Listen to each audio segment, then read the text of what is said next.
Yuk kita bahas pelajaran Bahasa Indonesia SMP kelas 7 yang berjudul Mewarisi Nilai Luhur dan Mengkreasikan Puisi Rakyat.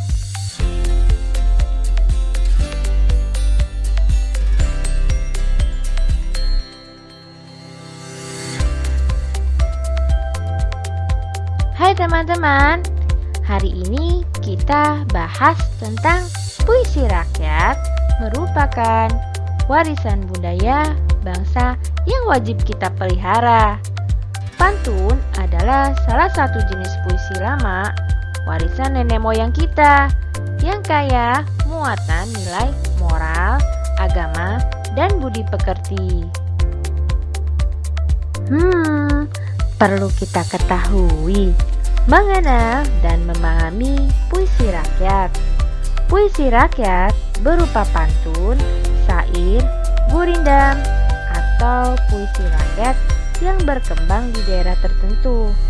Puisi lama terlihat kaku karena terikat oleh aturan-aturan seperti jumlah kata dalam tiap baris, jumlah baris dalam tiap bait, dan juga pengulangan kata yang bisa di awal maupun di akhir sajak, atau kita kenal dengan sebutan rima.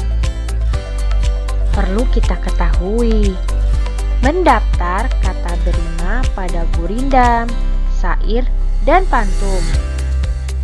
Dilihat dari gurindam, jika hendak mengenal orang yang baik perangai, lihat pada ketika bercampur dengan orang ramai.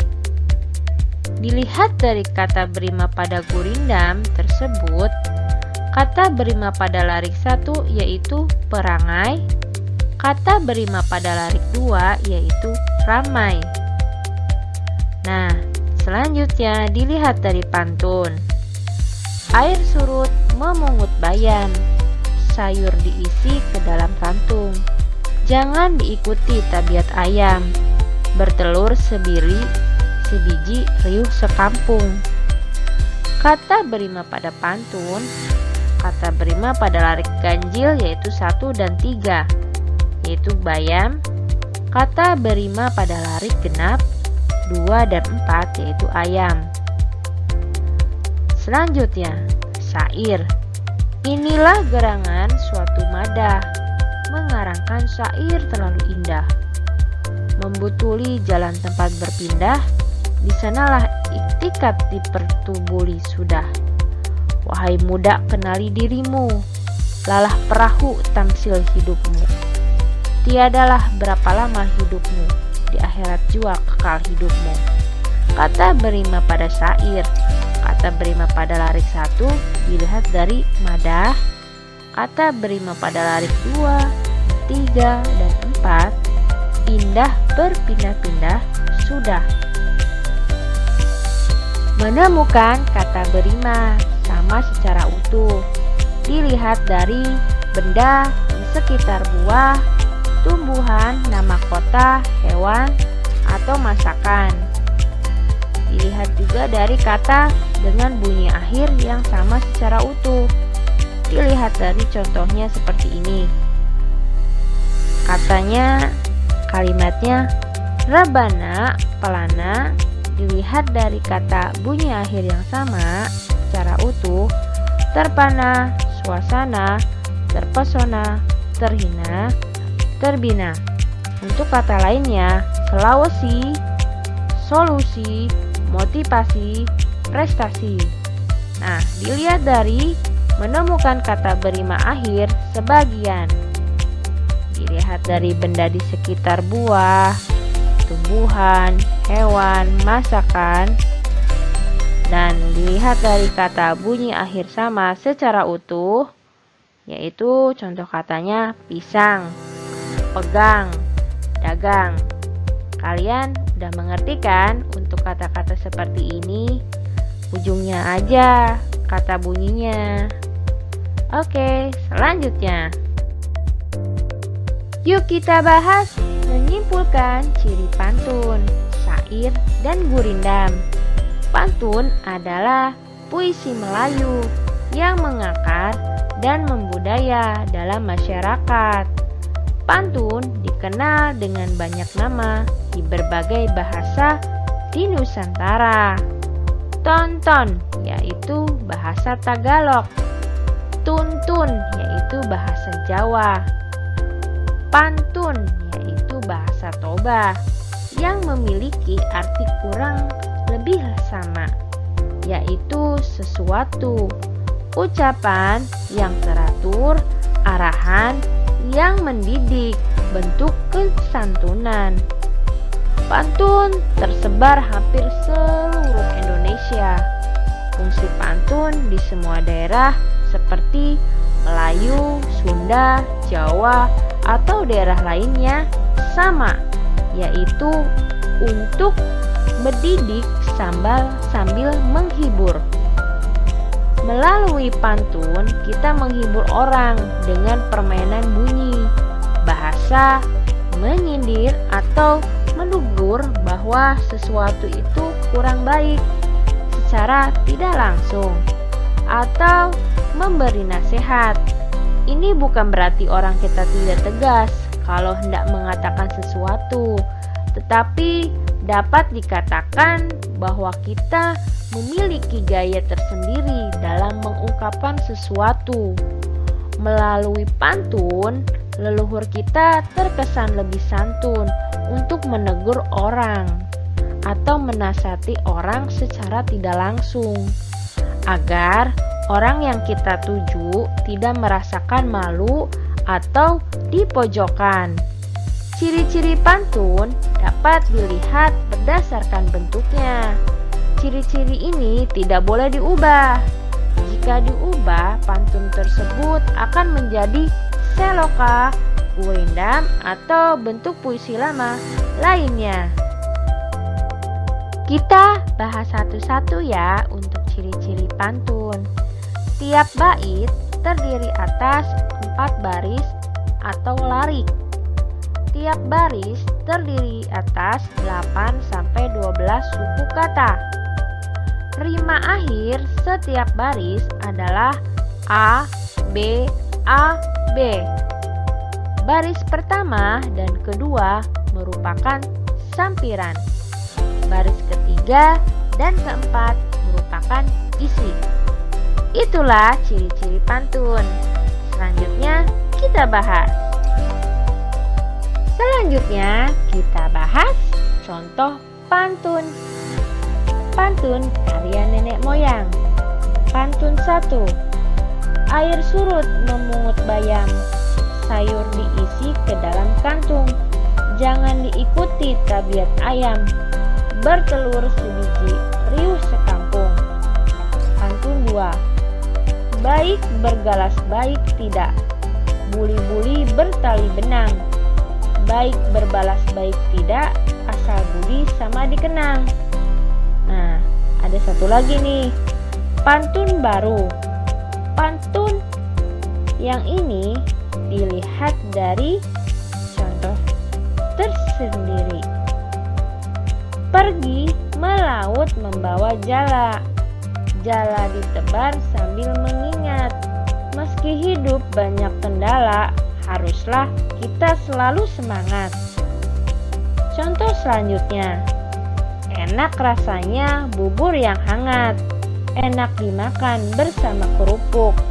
Hidup memang harus semangat, janganlah mudah kita terpuruk. Hai, kita bahas selanjutnya ya, apa yang dimaksud dengan syair. Syair adalah salah satu puisi lama. Syair berasal dari Persia dan dibawa masuk ke Nusantara bersama dengan masuknya Islam ke Indonesia. Kata atau istilah syair berasal dari bahasa Arab yaitu syair atau syu'ur yang berarti perasaan yang menyadari. Kemudian kata syu'ur berkembang menjadi syiru yang berarti puisi dalam pengetahuan umum. Dalam perkembangannya, syair tersebut mengalami perubahan dan modifikasi sehingga menjadi khas Melayu. Tidak lagi mengacu pada tradisi sastra syair negeri Arab. Penyair yang berperan besar dalam membentuk syair khas Melayu adalah Hamzah Pansuri dengan karyanya antara lain syair perahu, syair burung pingai, syair dagang, dan syair sidang fakir. Untuk ciri-ciri syair antara lain, setiap bait terdiri dari 4 baris. Setiap baris terdiri atas 8-14 suku kata. Bersajak A itu ada 4 kali. Semua baris adalah isi. Bahasa yang digunakan biasanya kiasan. Contoh syairnya yaitu berjudul Syair Perahu. Inilah gerangan suatu madah, mengarang syair terlalu indah. Membutuli jalan tempat berpindah, di sanalah itikat dipertubuli sudah. Wahai muda kenali dirimu, ialah perahu tamsil hidupmu. Tiadalah berapa lama hidupmu, di akhir jual kekal hidupmu.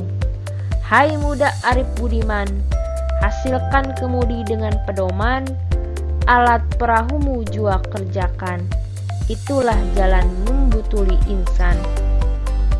Perteguh jua alat perahumu, hasilkan bekal air dan kayu.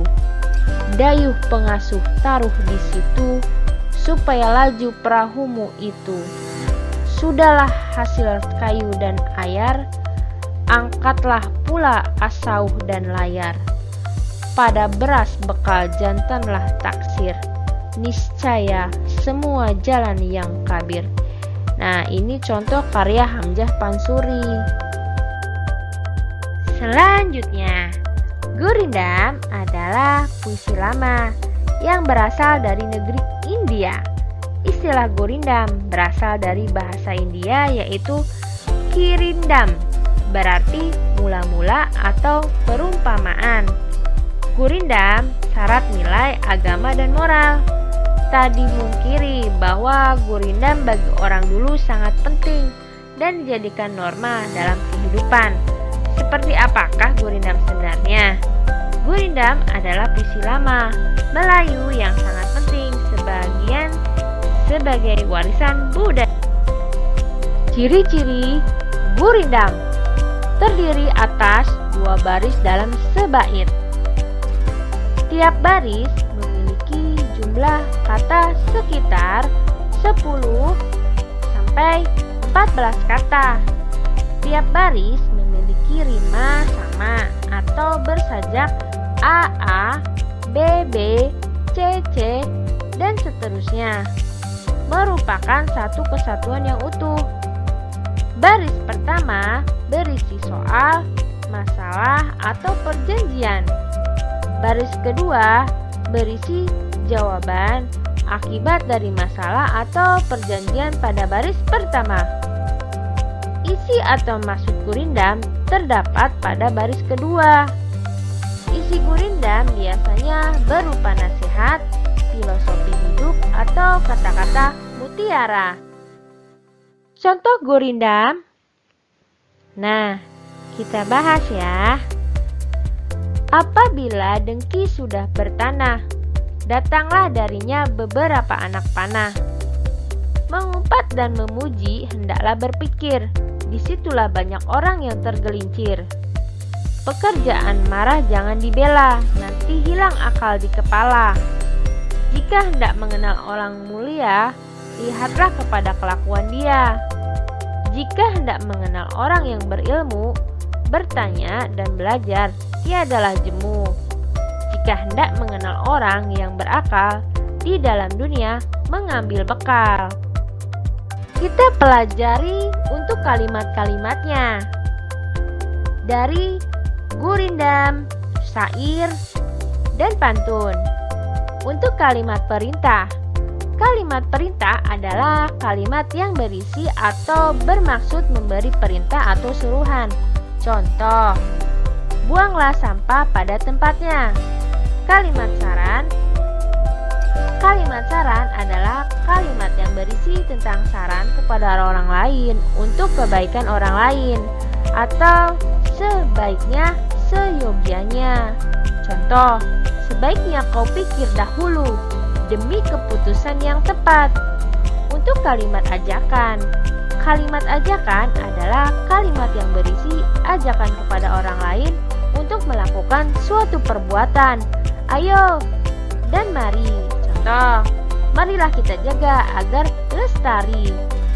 Untuk kalimat seru adalah kalimat yang mengungkapkan rasa hati seperti kagum, heran, senang, dan sedih. Seperti alangkah betapa dan bukan main. Contoh, alangkah indahnya alam Indonesia ini. Wahai pemuda Indonesia, teruslah berjuang melestarikan budaya kita. Kalimat selanjutnya, kalimat larangan. Kalimat larangan adalah kalimat yang berisi larangan agar orang lain tidak melakukan kegiatan. Jangan, hindari. Contoh, janganlah berprasangka buruk kepada sesama. Dilihat dari kata penghubung yang sering digunakan pada puisi rakyat. Kata penghubung tujuan merupakan kata penghubung modalitas yang menjelaskan maksud dan tujuan suatu acara atau tindakan. Dalam kurung supaya, untuk, agar, dan guna. Kata penghubung sebab atau kausal menjelaskan bahwa suatu peristiwa atau tindakan terjadi atas sebab tertentu. Dalam kurung sebab itu, karena, dan oleh karena itu. Untuk kalimat penghubung akibat, konjungsi yang menggambarkan suatu peristiwa atau tindakan terjadi atas sebab peristiwa lain. Konjungsi yang dipakai adalah sehingga, sampai, dan akibatnya. Kata penghubung syarat, konjungsi syarat yang menjelaskan suatu hal biasa terpenuhi apabila syarat yang dipenuhi atau dijalankan. Contoh, kata yang digunakan adalah jika, jikalau, apabila, asalkan, kalau, dan bila mana. Kita bahas selanjutnya ya. Dilihat kalimat tunggal dan kalimat majemuk. Kalimat tunggal adalah kalimat yang memiliki satu subjek atau satu predikat. Contoh, pagi-pagi saya sarapan. Nah, untuk kalimat majemuk adalah kalimat yang memiliki lebih dari satu subjek atau predikat. Kalimat majemuk terdiri dari penggabungan dua kalimat dasar atau lebih. Kalimat majemuk bertingkat adalah kalimat yang terjadi dari beberapa kalimat tunggal yang kedudukannya tidak setara atau sederajat. Kalimat majemuk yang hubungan syarat ditandai dengan jika, seandainya, asalkan, apabila, andaikan. Contoh, jika hidup bermalas-malasan, masa depan tak tentu arah. Kalimat majemuk hubungan tujuan ditandai dengan agar, supaya, biar. Contoh, agar hidup tercapai tujuan, hendaklah pemuda rajin belajar. Kalimat majemuk konsensif ditandai dengan walaupun, meskipun, biarpun, kendatipun, sungguh pun. Contoh, walaupun belajar banyak godaan, tetaplah teguh mencapai harapan. Kalimat majemuk hubungan penyebaban ditandai dengan sebab, karena, oleh karena. Contoh, hari ini aku bersedih karena berpisah dengan sahabat. Hari ini aku bersedih karena berpisah dengan orang terkasih. Kalimat majemuk hubungan perbandingan ditandai dengan ibarat seperti bagaikan laksana, bagaimana lebih baik. Contoh, belajar di waktu kecil seperti melukis di atas batu. Kalimat majemuk hubungan akibat ditandai dengan sehingga, sampai-sampai, maka. Contoh, Dian belajar begitu keras sehingga dapat memenangi olimpiade itu. Kalimat majemuk, hubungan cara, contoh, dengan cara menjual koran, dia mendapatkan uang untuk hidup. Dengan berpikir cermat, generasi muda menggapai asa. Contoh, berbalas pantun. Bujang 1. Adakah jerami di pohon kenanga? Adakah hama di tangkai delima? Bolehkah kami mohon bertanya, siapakah nama adinda berlima? Gadis 1. Ingin menari bersama nyonya. Dia datang membawa jamu. Nama kami tidak usah ditanya, langsung tanyakan apa maumu. Hai teman-teman, itulah contoh dari pantun. Kalian coba ya untuk mempraktekannya. Terima kasih.